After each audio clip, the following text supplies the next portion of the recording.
I won a trip to the Caribbean in a contest, but my husband Andrew threatened to divorce me if I didn't let him and his mom go instead. He used the trip as leverage to get his way. His mom seemed pleased with his plan. I couldn't let them get away with it. I'm determined to get back at them. My name's Lillian, and I'm 32 years old. I work a regular job and have a son named Andrew. I didn't really date much in college and didn't think much about romance until later.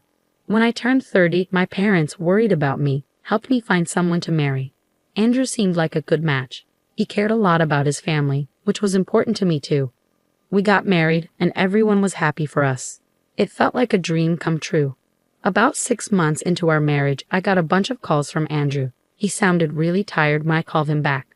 He told me his dad, Alfred, had collapsed at home and was rushed to the hospital. It was shocking news because Alfred had always been healthy. After Alfred passed away, Andrew became very attentive to his mom, who was now alone. He'd visit her every day, take her out for dinner or shopping, and even took time off work to go on a trip with her. It's not like he ignored me, but whenever there was a conflict in our plans, he'd choose to be with her. He'd say things like, "Sorry, Lillian, Mom needs me," or "We planned this with Mom a while ago." I'd agree, but deep down, I felt frustrated. Why was I always the one having to compromise? Wasn't Andrew's mom being a bit too demanding? No matter why Andrew is so attentive to his mom, it's clear he's really close to her. Apart from this issue, our marriage was fine. I just figured this was normal. My personal escape? Doing crossword puzzles with prizes. They were perfect for when Andrew was busy with his mom. Sometimes, I even win gift cards or food. One day, I won a big prize. 2 tickets to the Caribbean. I was so excited, I checked the win multiple times. But before contacting the airline, I had to decide who to take. My first thought was Andrew, but I hesitated. He often traveled with his mom, and I didn't want her to come along if I suggested we go together. After thinking it over, I decided to give the trip to my parents. On my way home, I stopped by my parents' place to share the exciting news. "Mom, guess what? I won tickets to the Caribbean," I exclaimed. Mom's eyes widened with delight. "Wow, that's fantastic. You and Andrew must be thrilled." I hesitated for a moment before replying, "Actually, I want you and Dad to have them." Mom was taken aback. "For us? Are you sure?" she asked, pleasantly surprised. "Absolutely. Andrew travels a lot already. I want you two to enjoy this opportunity," I explained. Mom was beaming with joy, but Dad seemed worried. "Dad looks concerned," I noticed. "Well, I have work, dear. It's a busy time of year for our company, so it's not ideal for me to be away," Dad explained. "That's too bad," I sighed. Then Dad had an idea. "Why not go with Olivia instead? It was your prize originally, right? Go and have some quality time with her," he suggested. Mom eagerly agreed, saying, "That sounds wonderful." Feeling excited and grateful, I applied for leave the next day, which was quickly approved. I then contacted the airline to let them know my parents would be using the tickets. On my way home from work, I stopped by a bookstore and bought a guidebook for the Caribbean trip. It had been ages since Mom and I had traveled together, and I was genuinely thrilled. But when I got home, something unexpected awaited me. "I'm home," I announced as I walked in. Surprised to see the lights on, I assumed Andrew was there. But instead of his shoes, I spotted a familiar pair of women's shoes at the entrance. As I wondered, Matilda emerged from the living room. "Lillian, do you know what time it is?" she scolded. "Oh, Matilda, I didn't realize you were here," I replied. "It's not just about me being here. It's late and Andrew will be back soon," she continued. "I'm sorry, I'll make dinner right away," I apologized. But Matilda didn't stop there. She criticized me for not making the bed and questioned if I took my role as a daughter-in-law seriously. Matilda sighed, blaming my working for the situation. According to her, I should prioritize home over work. She had a key to our place and often dropped by unexpectedly since she lived nearby. Matilda held old-fashioned beliefs about a daughter-in-law's role, expecting me to serve Andrew and the family without question. Her constant criticism made it hard for me to warm up to her. As I unpacked and began making dinner, Matilda suddenly exclaimed, "Wait, what's this, Lillian? Are you planning a trip to the Caribbean?" She had found the guidebook I had just bought. "Matilda, why are you going through my stuff?" I asked, annoyed. "That's not the point. Why are you going to the Caribbean?" she demanded. "I won a trip in a contest. I was going to give it to Mom, I explained. I haven't heard anything about this. Why should I? Matilda snapped back. Our argument was interrupted by Andrew's arrival. Matilda quickly told him what she found, pointing at me accusingly. Andrew, listen. Lillian's being thoughtless. Did she do something wrong? She asked. Andrew turned to me, his expression stern. What's going on? He demanded. I won the trip and wanted to give it to my parents. But since Dad can't go, you're going with Mom. I replied calmly. Why did you talk to me about this? It's my prize, Andrew said, looking frustrated. What's the big deal? You always travel with Matilda, I retorted. It's not the same. Mom and I only go on trips within the country. We haven't been abroad in years. How could you decide this without talking to me? Andrew slammed his hand on the table, cutting me off. You're getting too bold for a daughter-in-law. Mom and I are going. You stay home. Mommy, I couldn't hide my disdain at Andrew's childish word choice. Wait a minute. This trip, you've had enough. If you're not happy, let's talk about divorce. Divorce? I couldn't believe what I was hearing. Threatening divorce over something like this seemed absurd to me.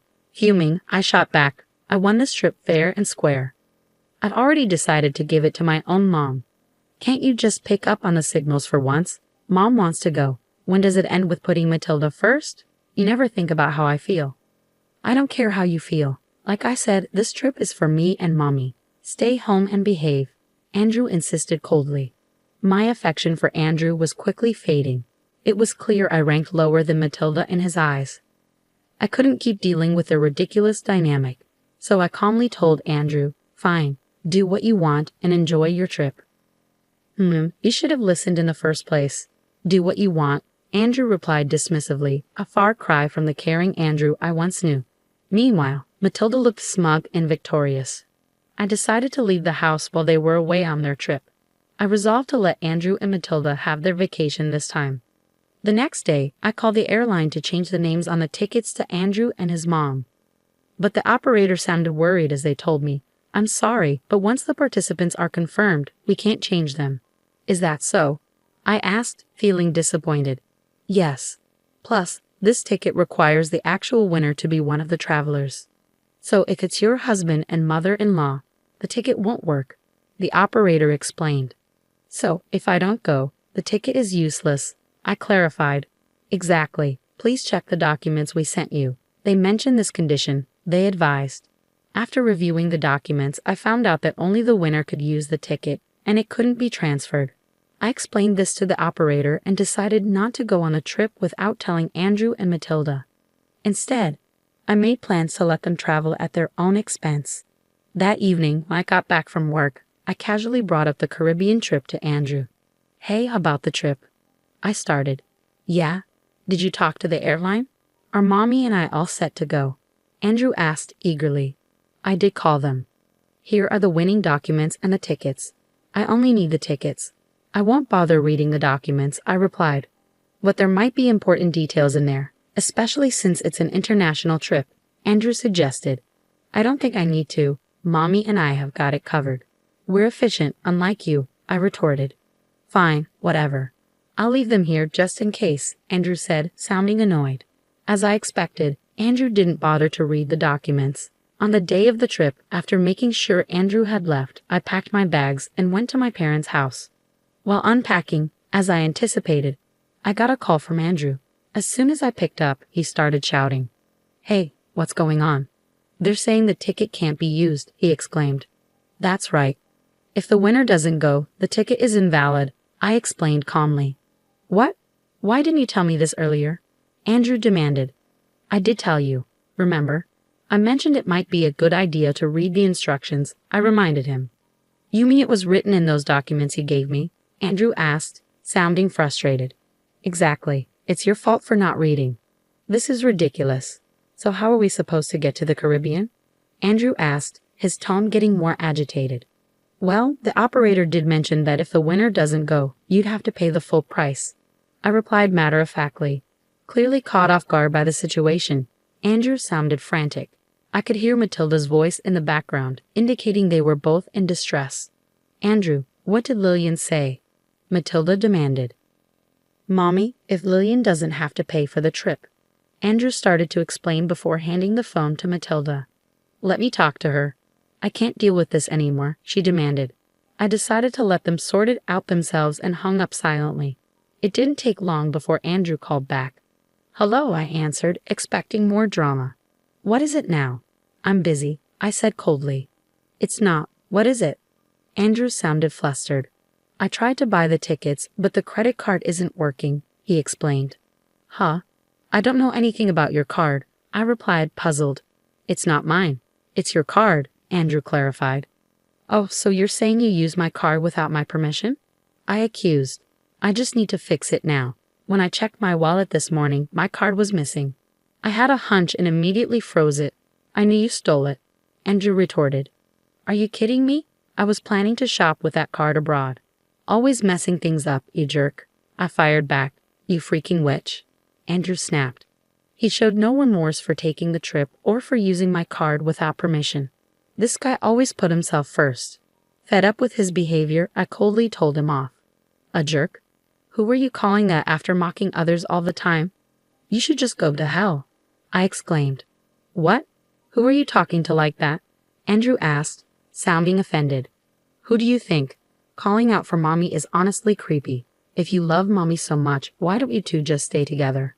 I can't handle you, a mama's boy. There's no value in us being married, I declared. Hey, calm down. If you keep this up, we'll divorce, Andrew threatened. Fine by me. I was thinking the same thing. I've left the house and don't plan to come back. Enjoy your time abroad with your beloved mommy. Hope you both drown in the Caribbean.